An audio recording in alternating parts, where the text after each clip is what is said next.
Evening, everyone. I'm Michael, one of the volunteers here. Welcome to this evening's meditation practice. Anyone here for the first time? Welcome back, Ronnie. Before we get it started with a few announcements we're going to make, if you haven't already, please remember to silence your cell phones and put them away so you can be fully present for the talk and the meditation. If you must use your phone, please do so outside the meditation hall. We invite you to join us for our weekly Tuesday evenings events with Medicine Buddha practice at 6 p.m. and the public talk at 7 p.m., which is now. Next week, for our Tuesday evening talk, Geshe Phende will continue speaking on the 37 practices of a bodhisattva.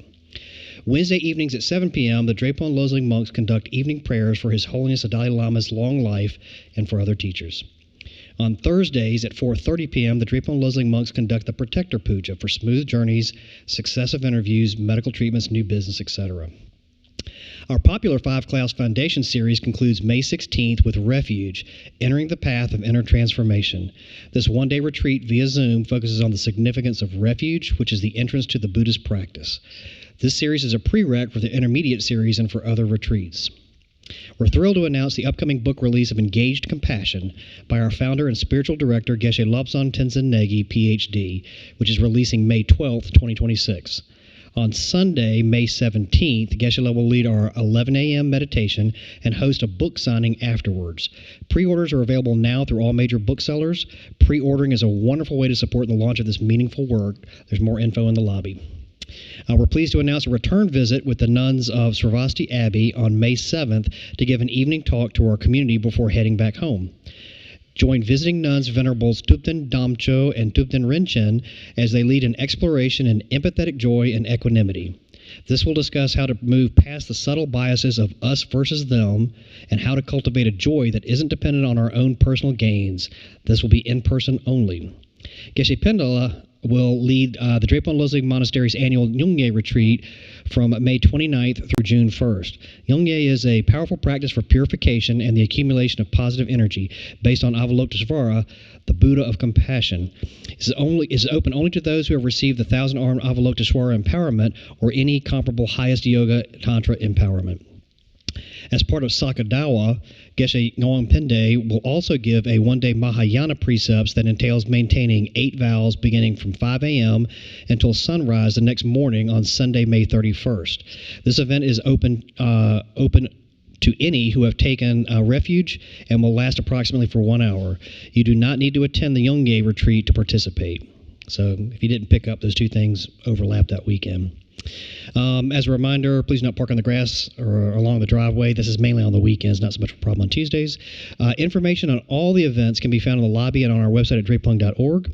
If you're interested in becoming a member to support our ongoing programs and take advantage of benefits like discounts on courses and retreats, applications are available in the library. You can also register online. Now, if you would please stand as we welcome our teacher this evening, Geshe Phende, in for this evening's talk.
Okay, now first we're going to recite the mantra of the Heart Sutra. Tayata gati gati para gati para samgati bodhisoha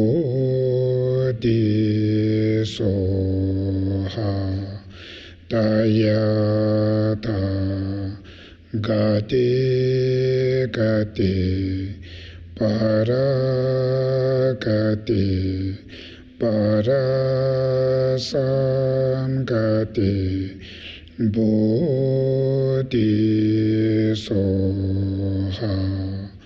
tayata gati gati paragati parasamgati bodhisoha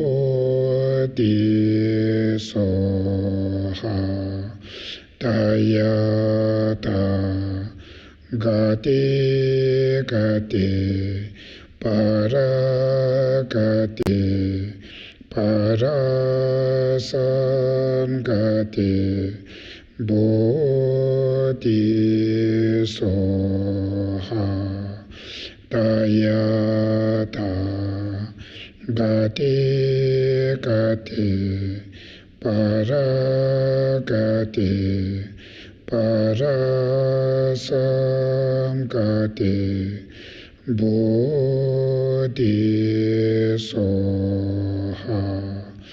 tayata gati gati paragati parasamgati bodhisoha tayata gati gati paragati parasamgati bodhisoha.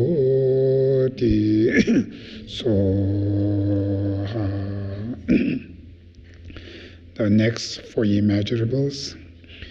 May all beings have happiness. May they be free from suffering.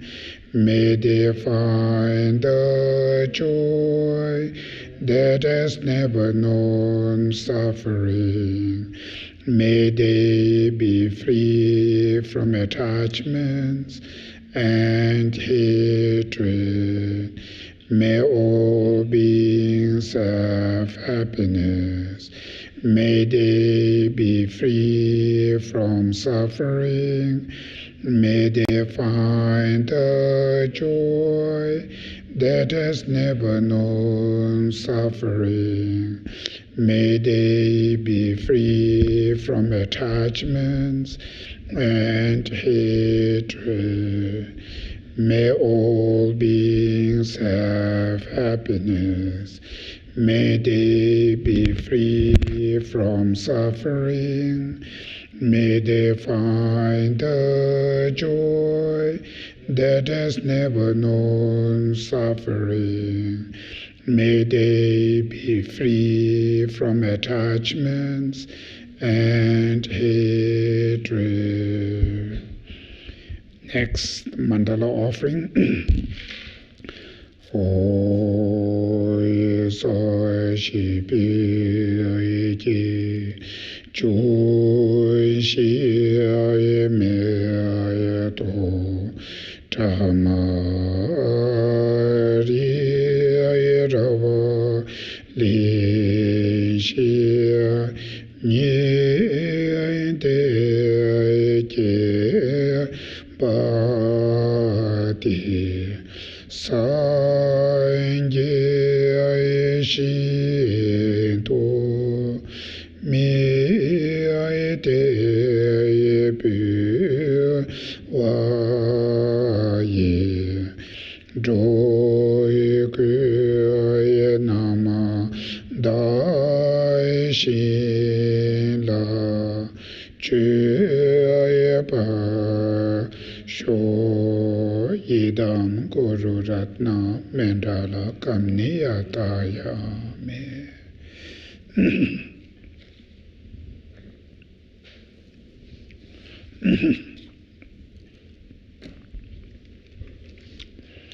So today, stanza 13.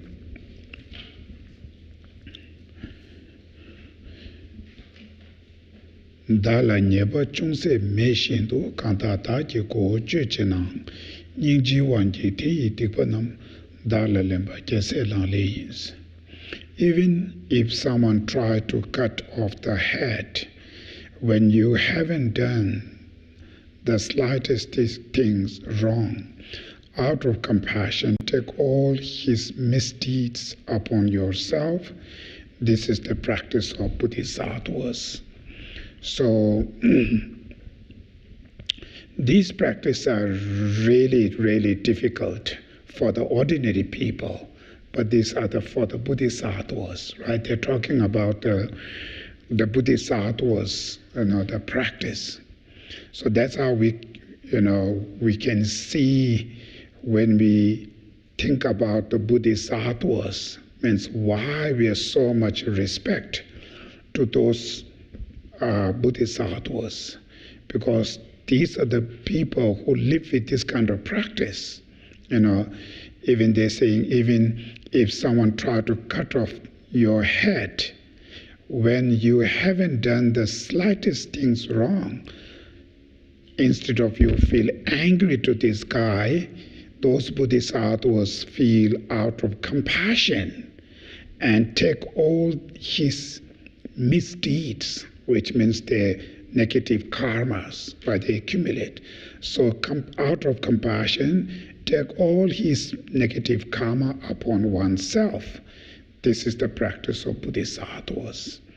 It's showing these bodhisattvas are free from their self-centered attitude. So they do not have self-centered, right? Their mind is completely, thinking about others' benefit. So they don't have anything about themselves. That's why they always concerns others' well-being. Therefore, even they hurts you, harms you, instead of you feel angry to them, they feel more compassion, because when somebody harms to other people, they accumulate bad karmas, right?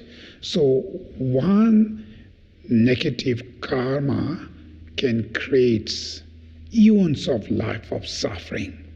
So right now he just tried to cut your head. That just negative karma, the result for himself 100 times, 1,000 times, somebody will cut his head. That kind of karma, right? So this guy will suffer so much. So that's why they feel sincerely compassion to those people. Therefore, they don't feel any anger, hatreds. So that kind of power, right? Where they got it, how they got this kind of power? Because of the practice of Tonglen meditation I mentioned earlier, last time.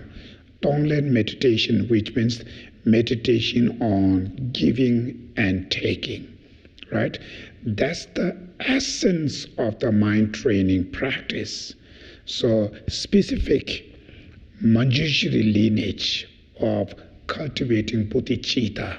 So this unique practice is meditation on giving and taking. Giving out of love, right? To give all your merits, all your happiness to others. Take out of compassions, others' sufferings, right? Others' negative emotions, causes of suffering. You're taking yourself out of compassion. So this the meditation on giving and taking practice helps to overcome your self-centered attitude, and this meditation helps to feel altruism, right? The mind of cherishing to others. So remain with that type of mindset. So even oneself encounter with whatever suffering you encounter, or somebody, suffer you, right? Create you suffering. Instead of feeling angry, they feel more compassion. So what they're showing is, if they feel compassion to them, the result of this, the individual, maybe externally, may have lots of pain or lots of suffering, but the mentally, it's create calm and peace and full of joy. So mental happiness, the tremendous bliss, can overcome even your physical external sufferings. So they don't feel suffering. Even one of the generosity practice, when the Bodhisattva achieved first bhumi, right, the first ground of the Bodhisattvas, one of the specialists, they practice among the 10 paramita. They practice the paramita of generosity practice. So when they offering, even their own meat from their leg, right? They cut it and offering. Of course, the ordinary people with tremendous pain, so much suffering. But those bodhisattvas, even they're cutting their own flesh, meat, and offer to the other beings, instead of feel pain and suffering, they feel joy. So why this is? It's not some kind of special power. Because of the mental is 100% seeking others' benefit. So when you give to somebody else, and that these person who receive this gift feel tremendous joy, seeing that joy, you feel more happier to seeing others benefiting. So that please, mental joy, the pleasure, overcome even the physical sensory suffering will not feel, right? Body suffering is sensory level of suffering, right? Sensory feeling. It's not mental. But the mental feeling is more powerful than sensory feelings. That is why this mental joy can overcome, right, this sensory suffering. That's why they don't feel that pain, because they're feeling of tremendous joy. Similarly like that, so that when they, encounter with any other suffering, right, when they encounter with any physical sufferings, the people who create these sufferings, instead of feel pain or inner kind of sadness or pain, they feel more joy because of their sincerely compassion towards them. So it's showing power of your love and compassion to other beings can overcome your own mental pains and sufferings, right? That's how this power of this compassion, it's really, really powerful, So therefore, for the people who reach that kind of level of practitioner, so for them, even here this distance is 13, for them no problem. Even if someone tried to cut off your head, right, when you haven't done the slightest things wrong, out of compassion, take all his misdeeds upon yourself. So instead of feeling angry upset, you feel more compassion to these people who try to cut your head, right? So feel more compassion means instead of feel upset, you feel more respect, more care about their suffering. So when you have that stages of the mind, of course, whatever external problem you encounter, you will not going to be, these external problems will never create you inner pains and suffering. That is why when we say bodhisattvas, Buddhas always be very happy and peace, right? Why we saying bodhisattvas remain always be peace and happiness? That doesn't mean the physical life is remain kind of the luxury, comfortable life. Of course not. Many bodhisattvas remain, physical life is very challenging, very simple. Number of those practitioners remain in physical, very simple life, right? In the ancient, when you look at those masters, they live, the life is exactly same like a homeless people, how they live. Exactly the same, right? They don't have food next day, where they get the food, right?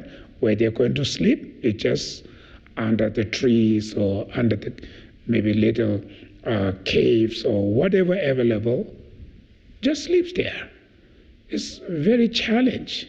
But even you have so much externally challenged life, but these external problem never affected to them mentally, kind of the pains and suffering, because of their mind is always concerned others' well-being, always thinking about others' happiness. So having that type of mindset, right? Compassion, always think about other. Your own problem is nothing for them. It's nothing change, anything's. Therefore, persons live peace because the one of the fundamental, the causes of mental pain is self-centered attitude. That's the one main causes of our mental problem, right? Sadness, fear, worry, or depressions, anxiety, right? Then mental emotion like anger, attachment, greed, arrogance, all of this coming from where? One of the causes is self-centered attitude, selfish mind. That's the fundamental causes.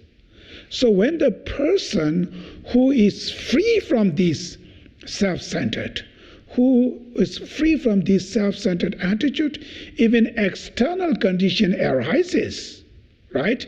Too much struggle, too much problem here, there, because of the internal causes not there. When causes is not there, result never occurs, right? If causes not exist, result never exists. So any results are coming from its own causes conditions. So without causes condition, there's no result. There's nothing, right?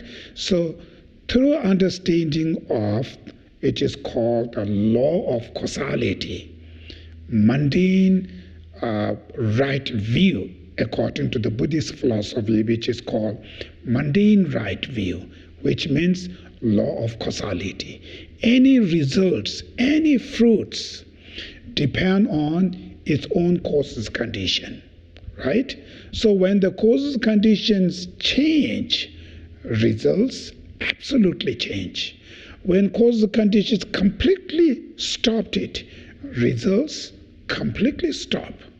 So therefore, the person who is free from self-centered, right, who do not have self-centered attitude, then there is no causes of those inner pain. Inner pains mean mental pains. Mental pain, mental suffering always arises internal causes, external conditions. It's called the cooperated, substantial causes and cooperated causes, right? Substantial causes is internal mental afflictions. Cooperated causes is external condition. Somebody, they shout you, right? These are the external condition. This guy, this morning in my job, he was shouting me. Because of that, I feel pain. I'm suffering now.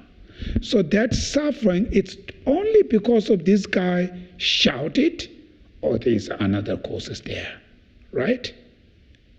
It's not only external condition. Also, inside you have distracted emotions. So inside the distracted emotion, it's awake, it's active, it's wake up. That external condition there, internal causes wake up, and as a result of that, then inner pain, sufferings, upset, right? Sometimes, it's very simple example. In your job, maybe there's 10 co-workers together.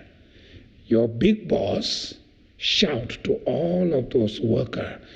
Whatever they done something mistake, he was very angry, he shouted. Exactly same words he used to these 10 employees. So each of these 10 employees have different type of suffering. Some employee may really upset, really suffer. Some employee may light, not that much, right? Some of them, even they go back to the home, they're still suffering. They're still, thinking about, make them inner pains. So it's showing external condition exactly the same. Your big boss shouted to all of them exactly same way. Same word, same volume, they use it. But each individual's, the pain is very different. Some people have so much pain, some people actually has less pain. That's showing this pain is not only the boss who shouted, it's also individual's mental. How much you feel anger, hatred. So different type of the distracted emotion arises. If you feel so much negative, it may create you so much pain. If you have less mental affliction, less pain. So what level of pain you experience depends on what level of negative emotion arises. It's very clear, right? So it's showing if the person didn't feel any angry, nothing. Who understandable, I know if I sit on the boss, my boss chair, I may do that same way. So who understanding these things, if the person don't feel any angry, nothing, then even he shouted whatever, he don't feel any pain. No pain. Some people maybe feel compassion to this boss. It's very much working so hard to make very success this business, but somehow the employee or somebody mistake, so it still fail, he's tired now. So when they're seeing that part, they feel more compassion to the boss. When they feel real compassion to the boss, even boss shouted whatever they never feel pain. Instead of that, they feel more sorry, more compassion. So feel compassion to the boss, your mind is much calmer, much more peaceful, right? No pain. That's showing the pain, the suffering we've been experiencing, it's not only because of external conditions. It also very much depends on each individual's emotion, mental affliction, how heavy. So that's why this mind training, the practice we're studying, some people may think This is very stupid. The guy wants to take advantages, you feel compassion to them. Guy who try to kill you, you feel love to them. In ordinary people may think this is stupid behave, right? That's they think. But the people who are scholar, who really understanding the emotion, the psychology, how it works, for them, these bodhisattvas are really smart people, very smart. They know exactly what are the causes of their suffering. So their concern or fear to their self-centered attitude, their anger, their jealousy, because their destructive emotions are the one who creates all those pains. External thing, you can look this angle, you can look that angle. No problem. From this perspective, you can see bad things. You can look from different perspective. It's the good things. You can see that way. It's not that much affected. Mainly your emotion. So if you have too much negative emotion, even the person who try to help you, right? Who helping you because of your destructive emotion, anger, hatred, when this emotion arises, you feel like hurting you. You don't like them, right? Even the person who helping you, for you, they are the who hurting me. You feel more sufferings, mental afflictions. For instance, in today's situation, maybe the young generation, teenager, who have not that much have any experience, difficult experience, then you do something he's doing, maybe it's not good. It may create big problem to these teenagers. So the parents who are sincerely care to their children, teenagers, so they try to stopping them, don't do this, out of sincerely love. But for this guy, this is enemy. Your parents the enemy, because they try to stop, to don't drink, don't go to the party, don't use these drugs. So all kind of they're stopping you. For you, this is bad. You feel angry that because of that, you feel like it's hurting you. Pain, right? Pain. There is the one person who really don't like you at all, who wants you suffer. And it just comes with these drugs, with a nice face, giving, you should take this, makes you happy, right? You take it, he enjoy it, he feels like this is very good. Instead of pain, he feels more happy to this guy. So, reality, this is the guy who hurting you. The other guy who's helping you. But for you, the guy who hurts you, you feel joy, right? The person who helps you, you feel pain. What's that mean? That means it depends on your mind. You feel anger and hatred towards your parents. That's why you feel pain. This guy who really hurting you, but you feel love to them. So that's why you feel joy with this.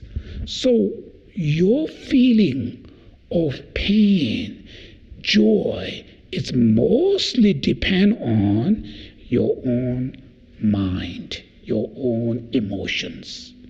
So that means your destructive emotions are the one, going to ruin your life, destroying your life completely.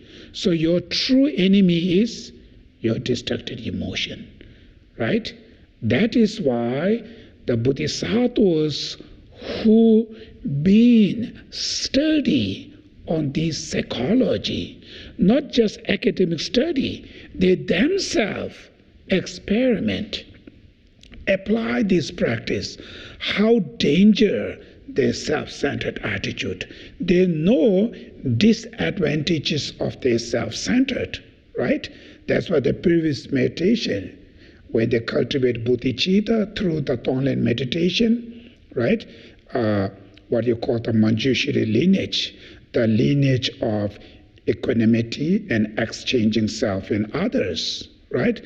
Through that lineage, when they cultivate bodhicitta, first they meditate on disadvantages of self-centered attitude, right? Then advantages of altruism. So all of these they've been practiced, they've been experiencing.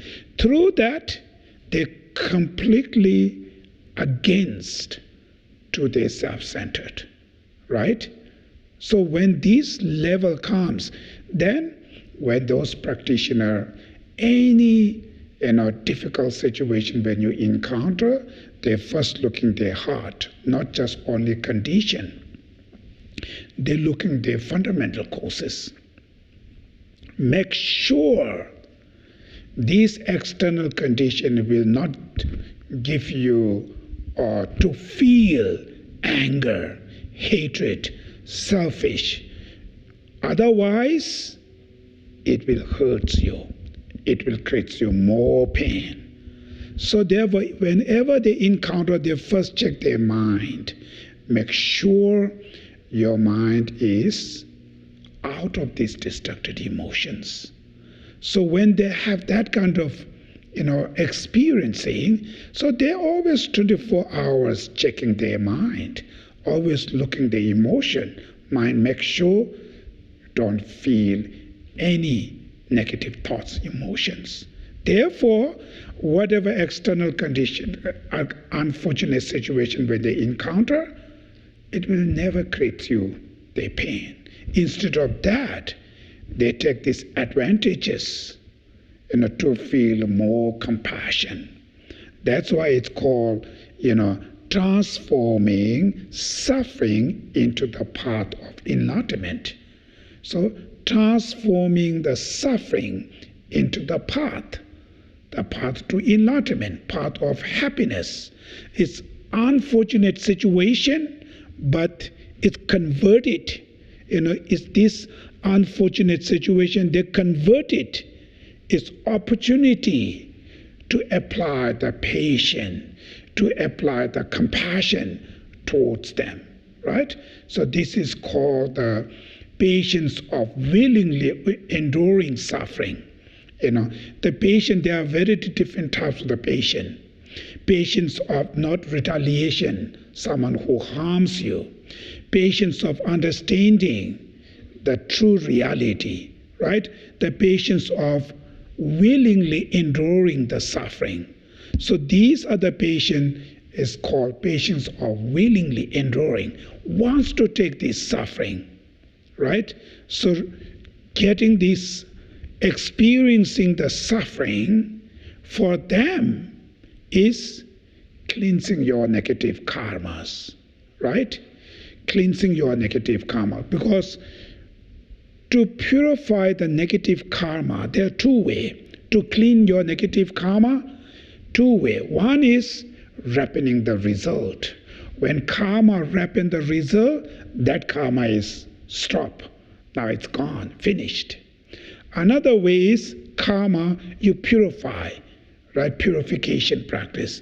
Sunday morning, we always, every Sunday morning, doing the Vajrasattva practice, is the purification practice, right? Two ways to clean.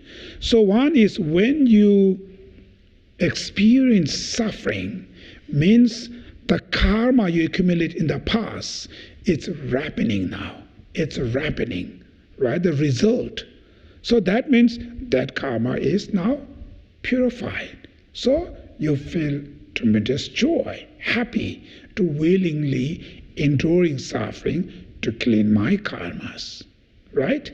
Then also the Bodhisattvas are saying, when you encounter with a suffering, problem, unfortunate situation, for the Bodhisattvas, seeing this is good opportunities. Another reason is, sometimes when you encounter the suffering, it helps to reduce your ego, your arrogance. Sometimes you become little success, your business or whatever job in your company, when you become little success, you become too much ego. Oh, I'm successful. Then when you become too much arrogant, then you're slowly looking down to the other people. For instance, used to be you have 4 or 5 people together, you're eating together, always communicating, helping, supporting. Somehow you become more successful now. So sometimes when you become a little bit higher, then slowly you're looking down to those friends, right? It comes that way. You're looking down. So your relationship, everything's changed then after. So why are you doing this? Disrespecting to them because of your arrogance, your ego.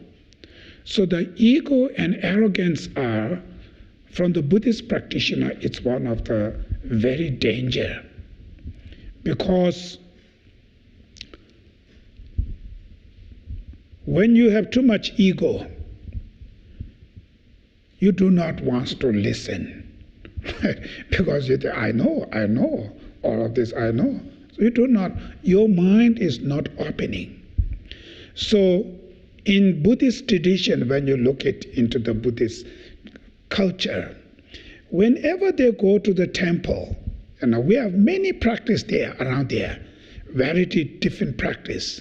But commonly, first practice, what they do, as soon as when they enter the shrine room or temple, they're bowing to the Buddha statue. That's the first practice, right? They're bowing. Bowing or prostration are the same thing. This first practice, bowing, prostration, what that mean? Why they have to do first? Sometimes, unfortunately, even Buddhists who are doing this bowing, prostration, but they do not know why they're doing. Because sometimes the practice, external practice, when we do, it's very much influenced by culture. So you grow up with the culture, everybody go to the temple, they bow, I just bow. So that's the just bowing, they have no idea. So this is not real one. The real bowing means, why are they doing bowing the first practice? Because one of the purpose of go to the temple is not only for worshipping or something, it's mainly to learn the Dharma. That's the main purpose. Temple is kind of the spiritual place. The spiritual things you learn from spiritual place, right? Just ordinary school, but not that much talking about the Dharma, right? So Dharma you learn from that, go to the temple to learning this. So when you first go there, if you have too much ego, your mind is already shut down. Your door is closed. So you're never ever going to learn anything when you go inside there. Oh, I know everything. So your door is closed, you go to the temple, you don't learn anything. So nothing go inside there. Door closed by ego.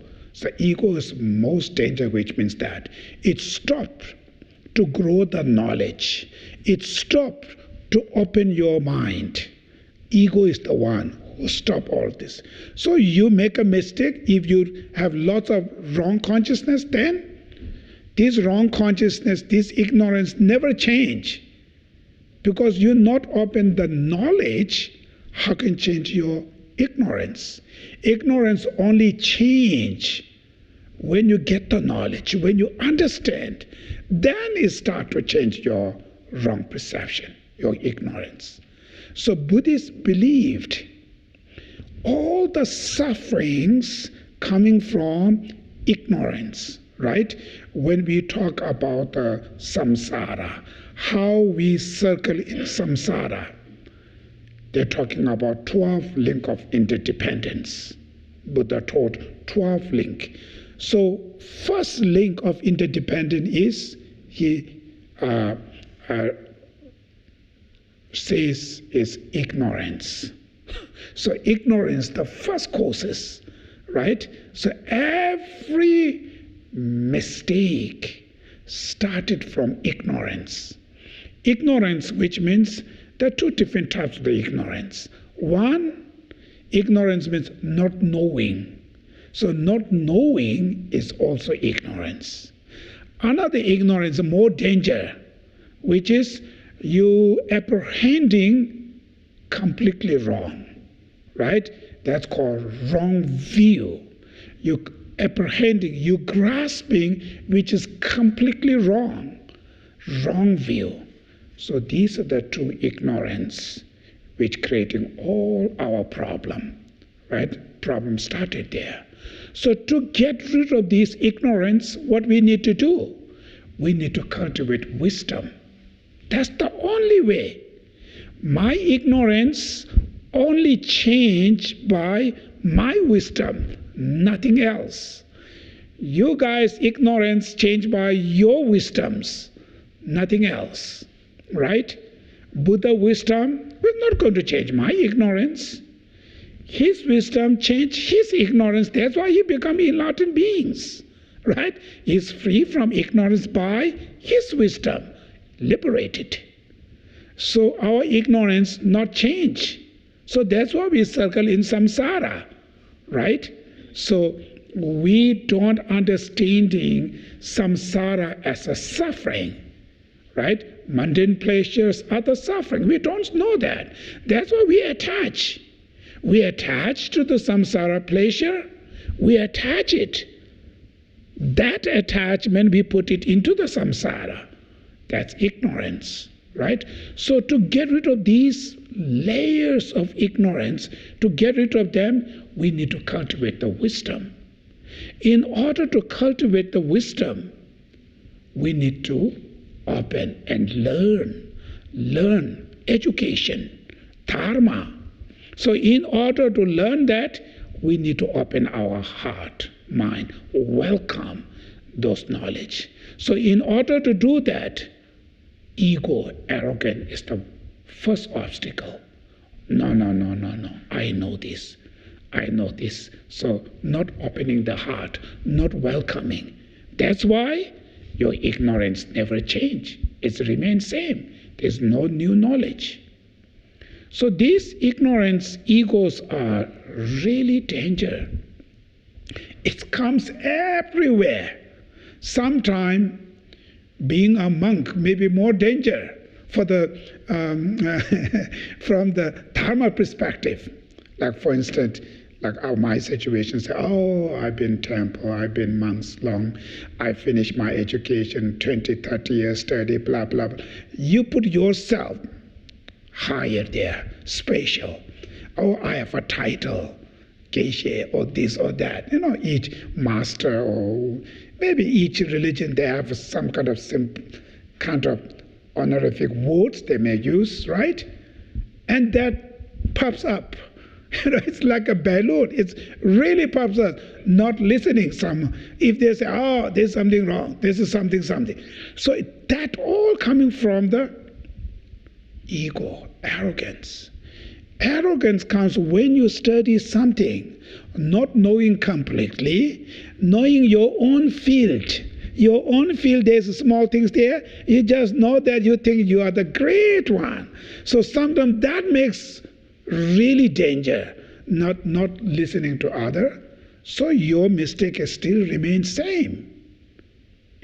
And you do not want to change that. And in order to change, you feel it's hurt to your ego. You know, it's very interesting kind of the emotion, destructive, very danger. That is why many practitioners, we have these issues, not understanding the Dharma very well. You just know from your own field, and you think, I know everything now. You just know from that field only. And when you look at from other field, this is nothing. Even is nothing, get anything. But you think, oh, I know all. You know, maybe you have this story. In Tibetan, we have a story, the little frog who grow up in a little pond well. You can say well, right? The little water. So who grow up in this well? And there is a frog who grow up in the ocean. So this little frog who grew up in this well, he knows this well everything, been their whole life. He thinks, I know everything now. Because he knows this well only. He do not know ocean, there's huge big water, have no idea. So not listening. Others, frogs saying, oh, be careful this. No, he knows everything. So finally when he took him to this frog to the ocean, then finally, when he see this kind of water and things, he fainted. That's how I say he fainted, not believing these things. All of this mistake, why? It's arrogance, ego. So danger. So that's why the arrogant ego is the first obstacle to stop the knowledge. Therefore, when we go to the temple, when we first practice, we're doing a bowing, prostration. Prostration, we touch our head on the floor, right? Touching our head to the floor means your head is the top of your body, right? That you're saying, I am under your feet. That's how that means. So it's showing very humble attitude, very downlifted. So that comes with the respect. So respect attitude is the main prostration practice. When we say prostrating, I'm bowing. Physically you do this, it's okay, it's not big deal. Mainly bowing is from your heart, tremendous respect to the others through understanding on their qualities. So very downlifted, I'm under your feet. That kind of mind, when you set up, your mind is opening, listening. You have a desire to listen. You have a desire to learn this knowledge, right? That's how you get the knowledge. Then you know when you grow the knowledge, it's benefit to you, right? Nothing else. If you close your own mind, its inside is empty. It just remains empty, right? So you've been like a year, just your inside still remain empty, right? Even like my situation, being monk for 20, 30, 40 years. But if you close that, then your inside, what you have before little, that's all. After that, you never learn. You're never welcoming. Because of the little knowledge you got it, instead of that knowledge help to reduce your arrogance, it creates your arrogance. So this arrogance completely stop, right? To learn the knowledge. That's why first practice when we go to the temple, we're doing the prostration, bowing, to try to cultivate humble attitude, right? Respect attitude. Like a Tibetan tradition, when we're teaching, first we have to do this prostration there. Because being a teacher, sometimes you may feel arrogance, or I'm teacher, or I'm something. So out of arrogance, then when you teach, it will not benefit to others, it will not benefit to you also. Instead of that, you may grow more arrogance, more ego. It's danger now, right? Your dharma supposed to be medicine to cure your this destructive emotion, but this dharma turn into the poison. When medicine turn into the poison, very danger, right? Medicine supposed to be stop your disease. Now this medicine create more disease, more problems, right? So that is why the traditionally when we before that we have to do the prostration. So it's mainly mentally make sure you don't feel too much arrogant. Let's always be respect attitude, to always be downlifted. So it makes you open-minded. So all of this practice, the little things which we have in Buddhism when we go to the temple, like external little ritual things, is the external thing is very simple. but the internal, huge big meaning behind there. So if you're not relative with what you're doing, what inner you have to do, if you not be these two combine it, then it's not that much benefit. It's just simple few merit. That's all. It's nothing that much. So if you know what I'm supposed to be do, what I should think, then you externally what you do, same time internally, you meditate and you work with that. Each bowing, doing the prostration to the Buddha, tremendous helps you to reduce your arrogance, ego. You become more downlifted, more humble person, more simple guy. Even your external knowledge growing, but you always remain very downlifted person. And that's the first started, your practice starting. Now practice when you do, it goes to the actual, directly helps to change your destructive emotion. That is why, even those bowing, little things have those meaning. Then offering, all kind of things they have their, each own definition behind that. There's different meaning behind there. So anyway, so this main practice here right now when we're reciting this prayer and meditate on this thing is we are looking these bodhisattvas. They are the one who are able to do this practice. So we're seeing the bodhisattvas are like our role model, right? Which we call Sangha. In the Buddhist, Buddha, Dharma, Sangha, there are three objects of the refuge, right? When you take refuge, Buddha, Dharma, Sangha. Sangha refuge is, they are like our role model. They're like our inspiration, right? They can inspire us. They can, encourage us. So that is why this Arya Bodhisattva was doing this practice, right? Even the people who try to cut their head, but they still wants to feel more compassion to them. Looks like impossible things, right?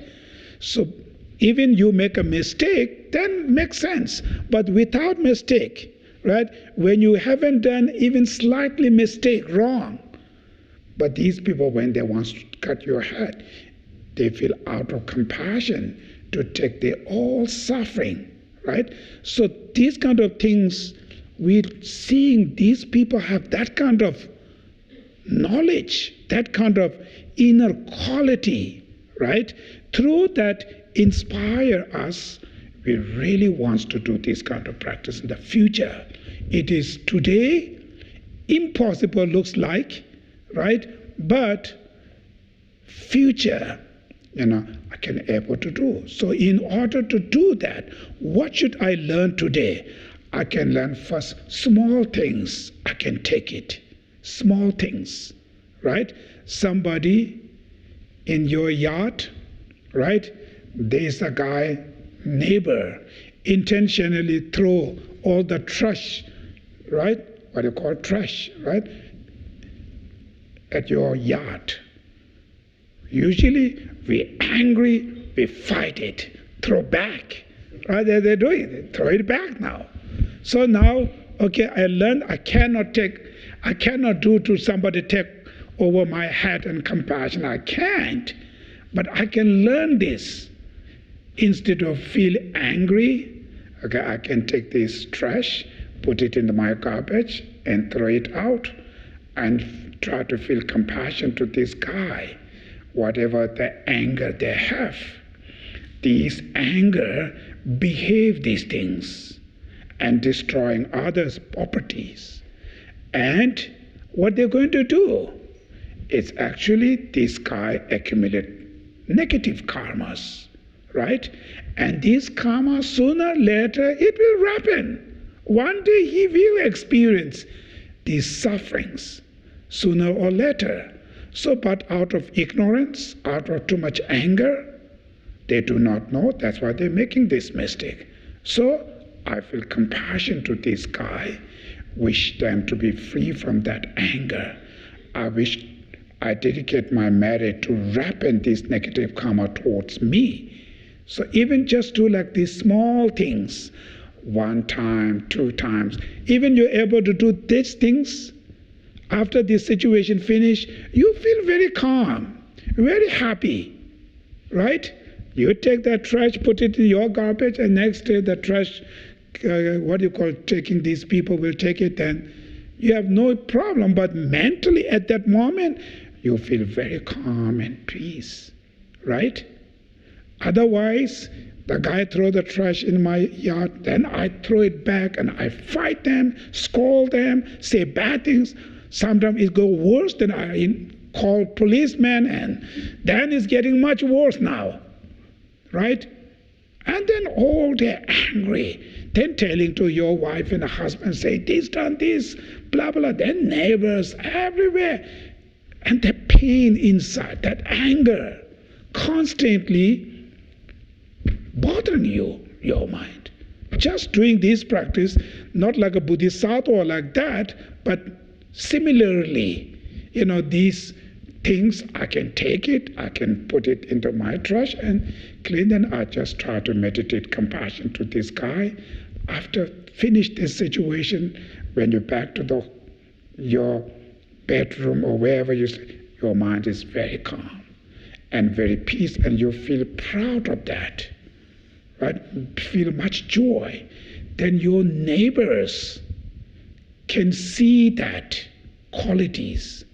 At the moment, he or she may not say anything, but they know I did horrible things to this neighbor, but this guy still without anger, nothing reaction, very peaceful, clean it. When they see 1 time, 2 times, they feel embarrassing to this family. Then they feel slowly respect. When they see the person's quality, they feel respect, right? That also helps them. So these practice are very smart way to make point is make happy to oneself and others, right? Make happy. So similarly like that, there are little things people can take advantages from you.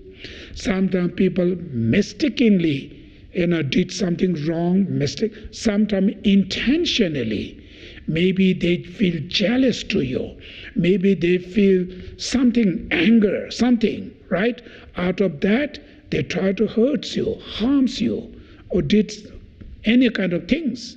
Such small things, it's not big deal. Just take it and go ahead. It's not big deal. You can able to do that, right? So first, small things, take it. If the big things, you cannot do it. So don't try in that moment. Mentally, what should you do right now? Stanza 13, in today our situation, what we're doing is we rejoice to this bodhisattva who can able to do this. Sincerely feel rejoicing again and again. That help us to plant a seed in our mind stream. Future, we can able to do that. Rejoicing help us to accumulate more merits. But what we can do, the little things, right? The little things here, there. So these things, when you encounter, you should try it. The small things, take it and do it again and again. These things. So then, some situation, right? I mentioned last time, right? One guy who asked that question. So certain situation, if you take it, people may take advantages and they do more negative, right? If that's the case, you have to use your own, what you call intelligence. Oh, my behave maybe is not helping to him or her. It's getting worse. They're taking advantages. They're doing more and more. They're accumulating more negative karma. So I don't want them to accumulate more negative karma, more suffering because of my behavior. Therefore, today I have to show this way, right? Then wrathful aspect, or something you have to, do with something strong action to not do this again in the future. So this is absolutely depend on situation, also your intention. So the one intention is exactly same this stanza, out of compassion you take it, right? No problem.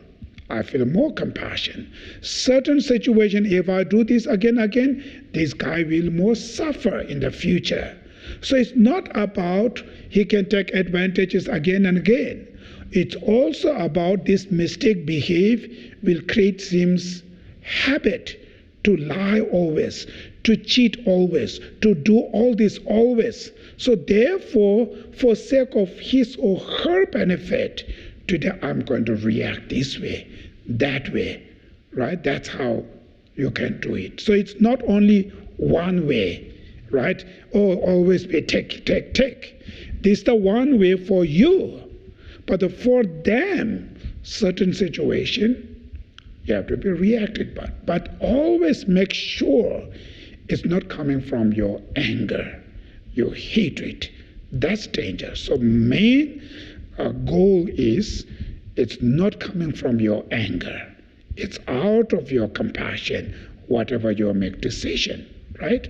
So that is why here saying patience of willingly enduring suffering or transforming suffering into the path. So these practice, mind training practice, helps you to protect your compassion, your love, your bodhicitta. So the mind training practice is very much relative with the patience, tolerance, forgiveness, right? Forbearance. So these are the practice. What's they going to do? It's protect your compassion. So lack of patience, lack of tolerance, even you cultivate compassion, it may easily decline. Go back, decline it. Lack of patience, because anger, hatred, these emotions are one of the most danger emotion, will destroy your love and compassion. You've been study, meditate for a very long time, you got it, but after not enough patient tolerance, this compassion, you may lose, right? You may lose these things. That is why these patients are very important.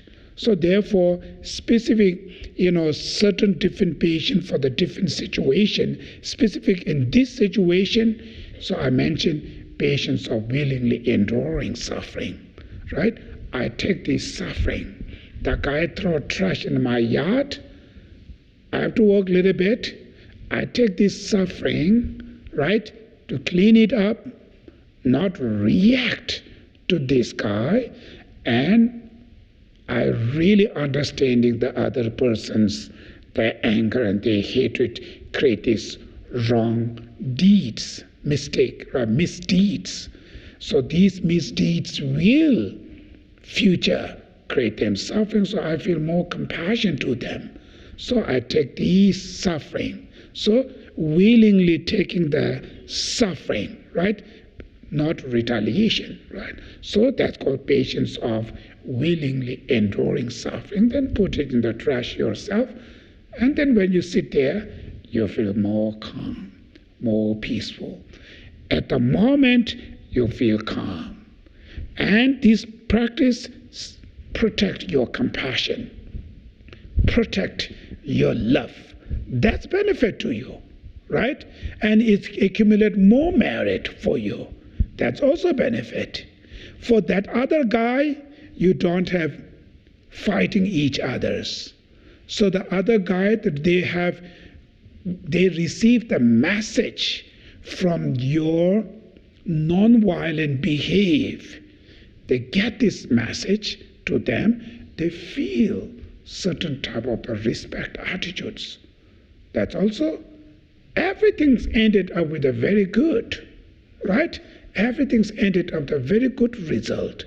So all of them, because of the practice of willingly enduring suffering, you just take other suffering. So that's similarly this kind of situation in your job, in your family, everywhere. Living in samsara, they always have challenge, right?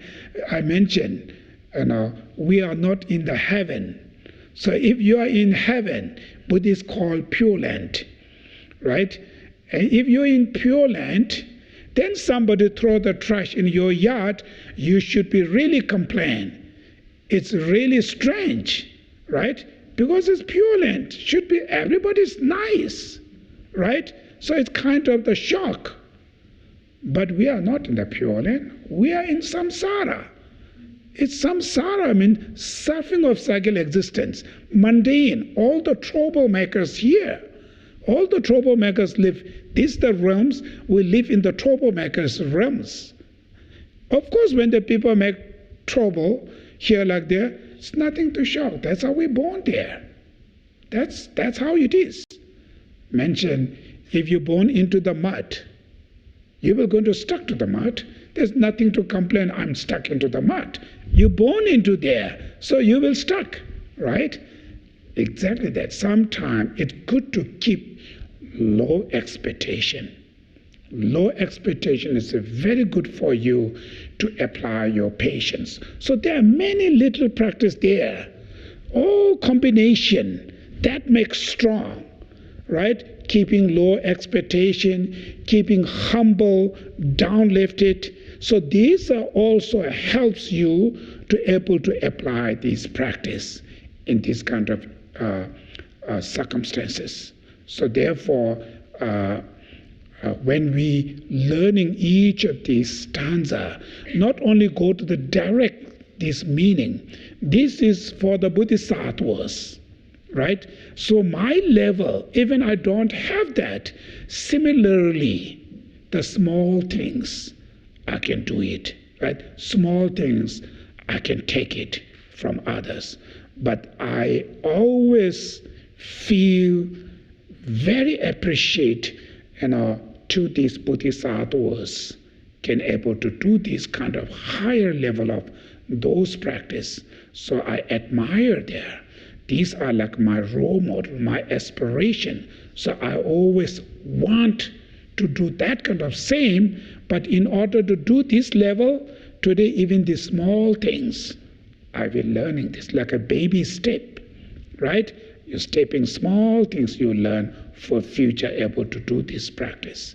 So that is why any living in samsara, any circumstances, any unfortunate situation, when you encounter, always be remember this mind training practice. Any unfortunate situation transforming into fortunate situation. Fortunate, that's the main point. Any unfortunate situation you transform, you convert into the path to enlightenment, the path of happiness, not the path of suffering, right? That's in your hand. Situation is there, where you want to take, path of happiness or path of suffering. It's in your hand, right? There's nothing to do with there, in your hand. Some people, this may be very good for them. Some people, it may take very bad to them. So for you, understanding that, look from the different perspective. If I take in the negative way, feel angry, shouting them, I myself suffer in this moment. That negative karma I will suffer in future more. And because of that, other my family, and they all suffer. So I convert, I look into different perspective. So when I take it this way, I myself is very calm, happy, peace, right? At the moment, and I also accumulate good karmas, merits. So it's benefit this life and next life. So therefore, I will always try to look this way. So to do this all, final thing is in able to take this situation, that situation, it's very much depend on how much you're understanding the philosophy. Understanding philosophy tremendous helps you to make decision, determination. Sometimes we want to do, but we cannot able to determine it. Struggle there. Lack of understanding the philosophy. So Buddhist philosophy, it's not just education. Each of these philosophy, if you really understand clearly, through understanding on this type of the philosophy, it helps to what you call grow your inner strength. You can able to determine it. Your mind 100% determined. So when you practice, no problem, right? For instance, if you're understanding the Buddhist philosophy called, I mentioned earlier, mundane right view. That's the first philosophy, right? Which is law of causality, law of karma. So that you study, you investigate, you research, finally 100% you understand how it's work between causes and result, relationship between cause and effect, law of causality. So when you understanding on these things, when you do this Lojong practice, tremendous helps you. Your believing on karma has become 100%. So when you're believing on karma 100%, then yourself feels scared to cultivate negative karmas. Yourself, when you see others accumulate negative karma, you feel more compassion, easier. But the person who's not believing karma, whatever they accumulate karma, they don't care, right? But they don't know this big thing or not. And yourself have no hesitate to accumulate negative karmas. So philosophy. So sometimes even the Buddhists, they say, yes, we believe karma. But do they really believe? No. Number of them. Really believe means not 100% sure from their heart. Just traditionally, karma. But from your heart, are you 100% believing? If they're really 100% believing, they always hesitate to do any negative action. Even using harsh word, they hesitate to use harsh word. They hesitate to lying. They hesitate to stealing. Everything's scared because the karma will happen. So if they have no fear about like that, then even they say karma, but does not change their practice. Reason is because they don't understand the philosophy. So the mundane right view, lack of understanding the philosophy, that's why the mind training, the practice not become solidly, not 100% determination, cannot determine these things. So therefore, studying on philosophy are also very, very important. It helps to make you, confidence, determination. Okay, so we're going to stop here. Now we have here conclusion. So we're reciting that prayer. That prayer, as I mentioned last time, is the actual Tonglen meditation. And that's Honorable Compassionate Guru. We seek your blessing that all karmic debts, obstacles, suffering of matter beings may without exception wrapping upon us right now. It means all this suffering, bad karma, right? Other beings. It's called of mother beings. Mother beings means entire beings. We're seeing them as like a mother. They've been mother in our past lives, right? So mother beings, which means you feel some special connection, feel dear to them. So that's why they use the word mother beings. So all this suffering, the negative karma, please ripen into me. To me. Now you means you are directly against to your self-centered, right? Then my happiness, everything, and virtues to others, thereby invest all beings in bliss. So all other beings remain happy in peace. All my merit and virtue happen to them, so they remain happy. That's my request to the compassion guru, right? So my request is not for me happiness. My request is all their suffering, please bless me. All other suffering happening to me. All my happiness will grow, happen into them, and they remain peace and happy. So that's the actual Tonglen meditation, right? So we're going to recite first mantra, compassion mantra. During that time, you meditate on compassion to entire beings.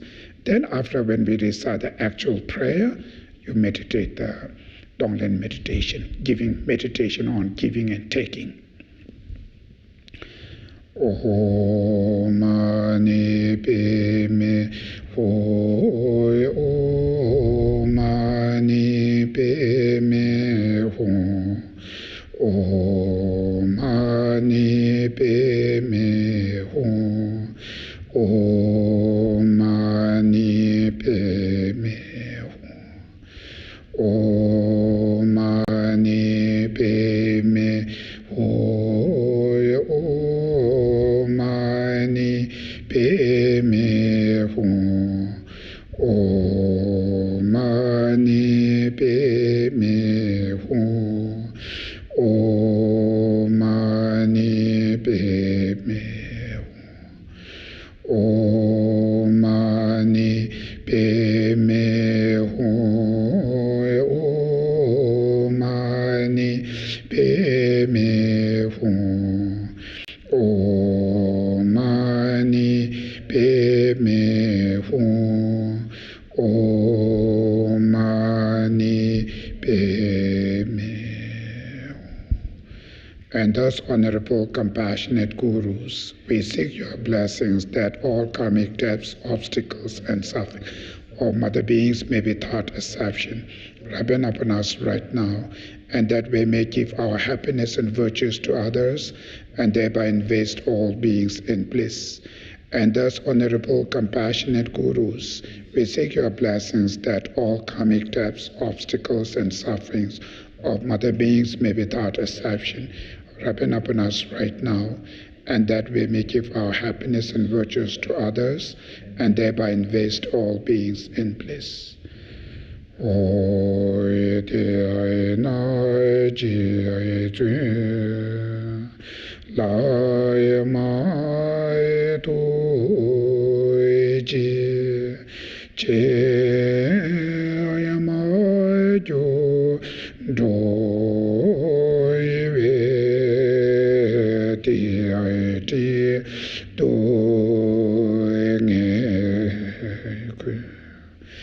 ma lu ta da la mi pa ta da ki de ki shen la tai wa joy in de ta de embara ji lo joy in de ta de embara ji lo chanju simjo rinpoche ma ke pa nam ke ju ke ba nyam ba me pa yang kone kongdo pe war sho. May the precious and sublime bodhicitta not yet born be born, and that which has been born not decline, but increase forever.